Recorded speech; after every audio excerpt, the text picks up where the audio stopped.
যাদের জীবনের লক্ষ্য আছে তাদের পথ কখনো অন্ধকার হয় না, কারণ লক্ষ্যই আলো।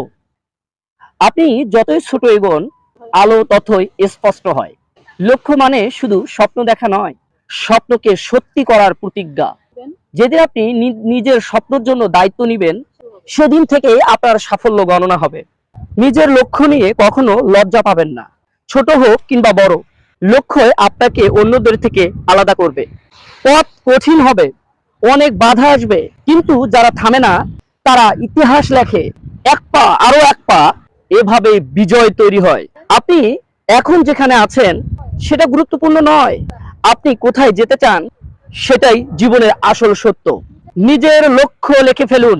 লিখে ফেললেই সেটা স্বপ্ন নয়, বরং নির্দেশনা হয়ে যায়। জীবনের লক্ষ্য হলো নিজের শক্তিকে সর্বোচ্চ ব্যবহার করা এবং একদম নিজের সেরা ভার্সন তৈরি করা। আপনার লক্ষ্য আপনাকে চালাবে এবং আপনার সাফল্য গোটা পৃথিবীকে চমকে দিবে।